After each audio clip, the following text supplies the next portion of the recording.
Guys, good morning. Good morning. Good morning. All right, everyone, good morning. So what are we doing today? Today, we are fishing a very cold front down here in Georgia for spotted bass. And I'm out here in the Titan. The Titan's actually floating away. But anyways, I'm at one of my favorite boat ramps logistically. What I mean by that is that it's close by. And get this thing, it's literally floating away. What I mean by that is that it is close by. It's got great space and not a lot of people. There are better areas to fish right now with the way this wind's coming in. We've got 20-mile-an-hour winds. The wind has been insane all this week. It is March 20th, and guys, it's 30 degrees this morning. So what I want to talk about today is how to fish for these spotted bass during a cold front. You know, it's late March and we're ready for warmer weather. I've got my AFCO gloves on. I've got my bibs on. I've got a heated vest because the wind is so strong.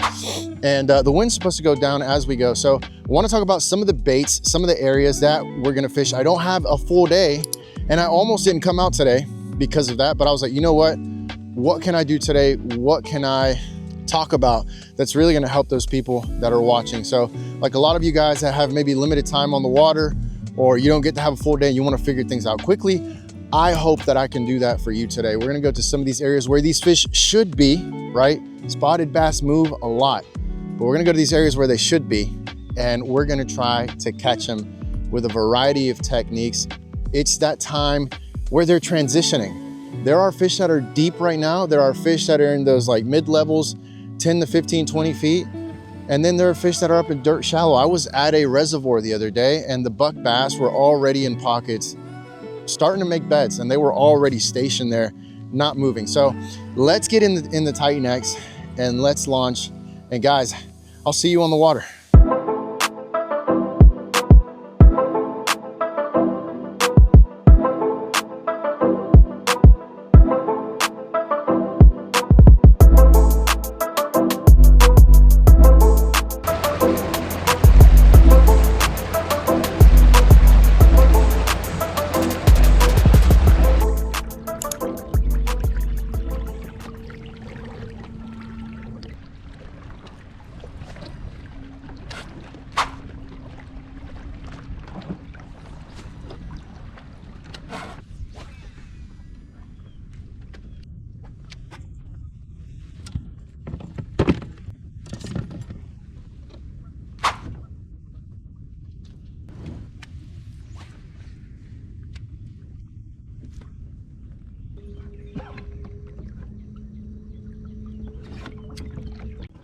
All right, quick update, guys. It's 8:54. We've been out here for about an hour and a half, and we've had no luck. So I've kind of thrown in some laydowns, cranked around some points, threw a spinnerbait around another point. One thing I'm not finding this morning is the bait fish, and I'm trying to figure out where they're at right now.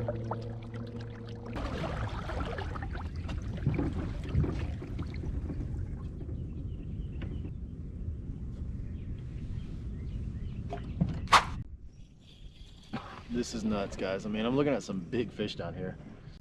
I'm pretty sure they're spots, not striper. I don't want to do this, but I'm just gonna go super finesse on a drop shot. If they don't hit this, then I'm out. But that's a little winter spot where they're at. Like, that's 50 feet of water, deep timber over by this main point. All right, going with a tiny shad shaped worm. This is a 4-inch. Thinking about doing the 3-inch, but we'll try the 4-inch first. Actually, I should probably, you know what, guys, I'm just gonna do the 3-inch. Just gonna go ahead and do the 3-inch because I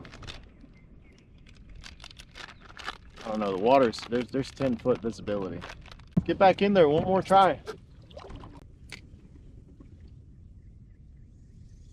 My lord, guys, I mean, it's gonna be so frustrating. I have like 20 feet on, or 20 fish on my drop shot.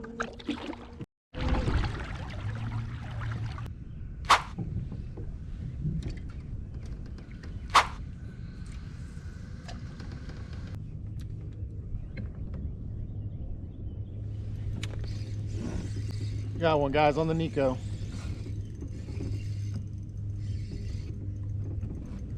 It's a good feeling. Hopefully he stays pinned.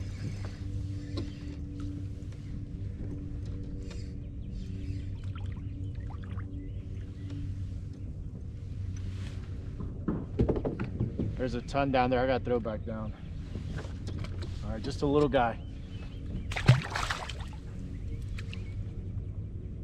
So I switched to a very natural green color, but I'll give you guys the color here in a second. I've just been really patient. I'm still in the same area. Guys, there's fish everywhere, all over this area. I'm literally looking at about 15 fish right now. 15 fish that I can see.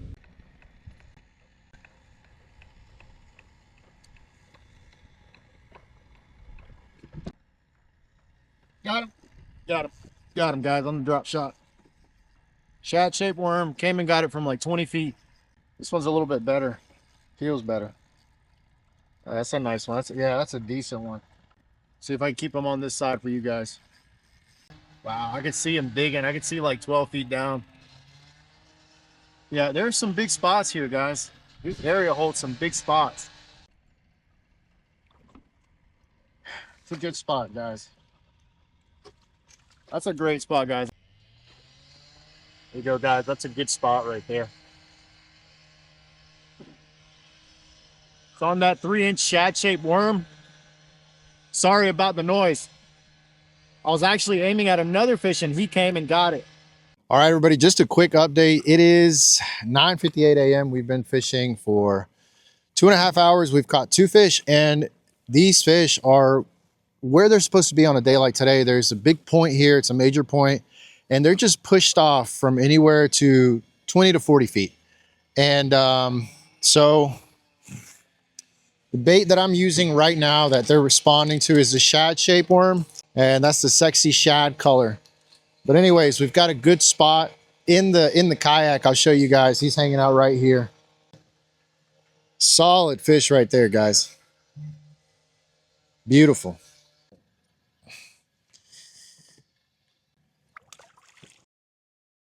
All right, guys, so I'm going to keep looking around these kinds of areas, and we'll keep it finessey. I mean, we're throwing very natural colored shad-shaped worm. The other one was on the Nico, so we'll keep at it like this.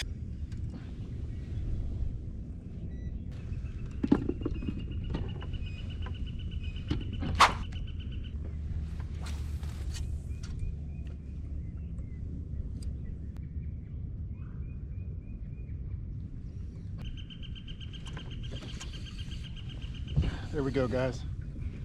Found a school over here eating bait fish. Finally found the bait fish.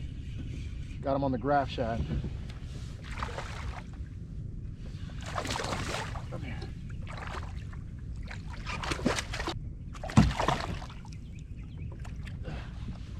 There we go, guys. Solid fish.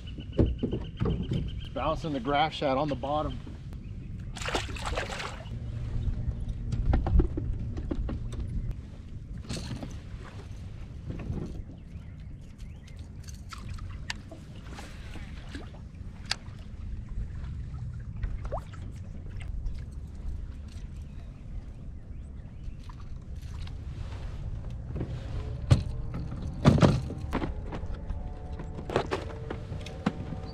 All right, guys, I've had a lot of followers on the jerkbait. I'm just going with something a little more natural. The one I've got is it might be a little too white today.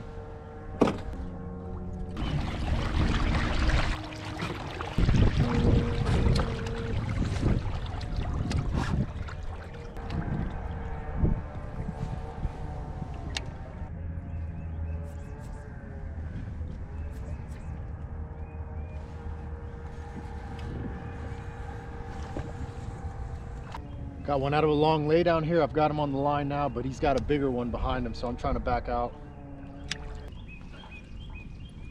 All right, just trying to stay away from that big lay down.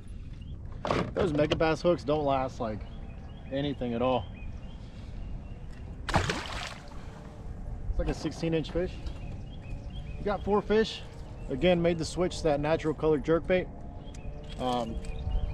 The biggest thing I want to do today, guys, is just catch this limit and then go back to the house and review with you guys the areas that we've been hitting with these baits. Just because they are where they're supposed to be. This is like a big laydown that goes into deep water next to a point. They're in that transition. They're getting ready for the spawn, so that's a good sign that they are where they're supposed to be. All right, everybody, it's about to be, it's 12:46. I think we could get a shallow crankbait going. Water's at 52 on the Garmin and 55 on the Lowrance. A little tricky. I think we're gonna run back to that spot where we first found them because I'm running out of time, and see if I can get those fish to respond. Maybe they're eating now.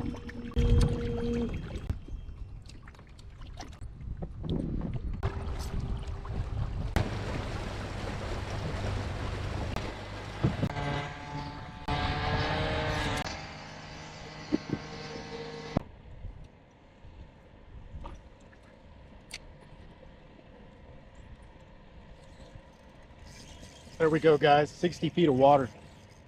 Feels like a small one. Might not even be a bass. I think it's a crappie. Oh no, that's a bass. What is it? There we go, guys. 60 feet of water. There's still, and there's a few more down there. Man, that's not what I wanted to do today, but they're in those winter spots still.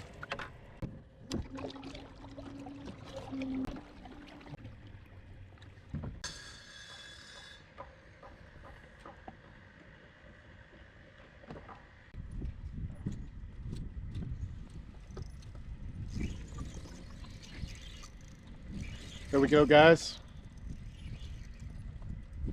Back at this point where they weren't biting. They're still here. Got one to commit. Hopefully we can get another one after this. It's a good one. Nice spot. All right, guys, nice little spot.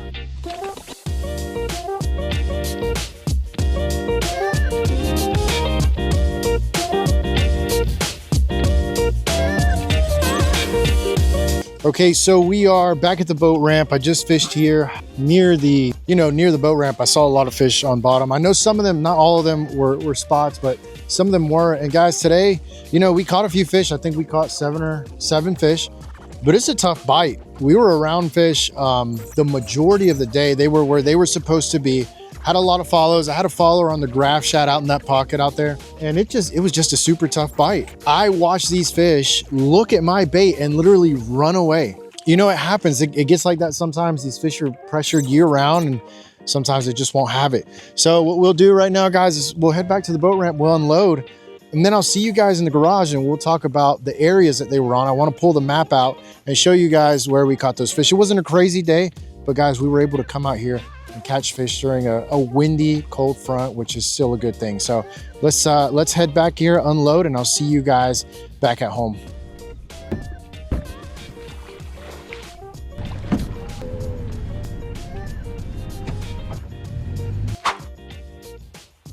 Okay, so we are back in the garage now, back home. Thanks so much for joining me on the water. By the way, if you're still watching, thanks for, staying on long enough so we can break this down and joining me for this learning process, because as you guys know, every time we hit the water, we're learning something new. Let's talk about what happened today. What I'm going to do is I'm going to open the Omnia app, guys. And if you don't have the Omnia app, I'm telling you, just check it out. I don't work with them. I don't do anything with them. I absolutely love the Omnia app. You can shop on it. If you have the pro membership, you can shop.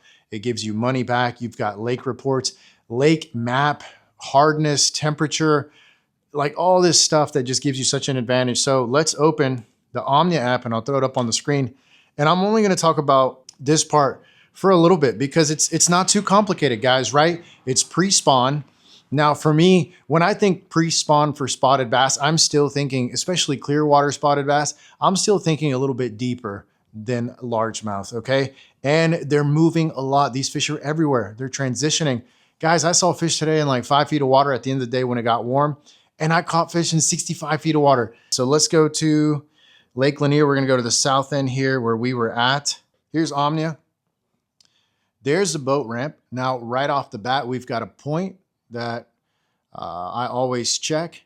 There was no action there. Saw something blowing up to the right side of the point, investigated, saw a couple of fish, but nothing serious. Now, the main ditch here, like in the 60 feet range, I did check that. There was a little bit of activity there. There is a lot of timber there, but there was not as much activity as there is in December or January. I mean, totally different. A lot of those fish had already like slid out. Now, as you go to this big round point, this is a really nice point. It's got some hard bottom. We did some cranking there, nothing there. And the biggest thing was if you go here to this point, you can see there, you've got a dock in deeper water, right? 19 to 24. But you can see there how the deeper water connects with that point. Now, along that point, you've got some timber, you've got some trees, and that is where we caught a majority of our fish. Now, there were tons of fish here, guys. When I say tons, I mean anywhere from 40 to 60 fish, all in that general area on the bottom. I'd say a couple of feet off the bottom. Now, we caught those on the medium light drop shot rig. There's a shad shaped worm, sexy shad, 3 inches. It's been doing well for me in clear water. I'm gonna go with a rounder profile, flat bottom, so that I make sure I'm feeling the bottom, that I make sure I'm touching bottom. You guys can see there. Braid is 20 pounds, and then the 6-pound Sunline invisible line. And then the next one, we had to get really finessey today. The next one was a Nico rig, very natural colored sensei worm there from Yamamoto. But same thing, same setup, except for the line on this one is gonna be 8 pounds, and this is the Dobbins Ecstasy. This other one is the Dobbins HP. Now, we caught most of our fish on those, but all right, after that point, we kind of came out here and we saw here again, you'll see where that deep water meets that point. You've got 2 points next to each other and you've got a dock right there. They had bait fish pinned all up in that pocket, okay? On that second point right here, all of this area, there was bait fish everywhere, and there were fish everywhere all along the bottom. So we were able to catch one on the pearl white graph shad. Guys, there are days where the graph shad just kills it on Lanier. I don't know what it is. I don't know if it's the action. The thing that's cool about the pearl white, and that's the whole thing with pearl white, right? Is that when you look at it from different areas, it's got like little flashes of blue and purple. So there are days where this graph shad does incredible. Even like if it's sunny and the water clarity is as, you know, as deep as it was today. Honorable mention, we caught one on the 110. I'll link the color down below because again, I always forget colors. But I had a lot of chasers on the white Vision 110, the +1. And I just, you know, I was like, let me just switch it up to something more natural. And hey, it worked. We got one out of the laydown. This is on a Dobbins Champion XP, medium, moderate, fast, 6'8". I think it's a great rod. And we're running, I believe we're running 10-pound Tatsu on that one. Other than that, there wasn't anything else too surprising. Water depth. Right now, when you've got those prefrontal positions, guys, the first thing you want to do is check those winter areas, especially in March. Maybe not in April, but in March when they're transitioning and they're trying to slide into shallower water, they'll push back deeper and they will roam. So it's really important that, yes, it is March. Just slide out a little bit, slide out to 10 feet, maybe 15 feet, and start to look in those areas. Guys, thank you so much for watching. I've linked everything down below, the baits that we used today that caught fish. And I'm also gonna drop a link to the app just so you guys can check it out. Check out my shop. We do have hats on sale. We're almost out of inventory. I'm trying to sell out and hopefully we can launch a new design this year. Guys, thank you so much. Subscribe if you like what we're doing and I'll see you on the next one.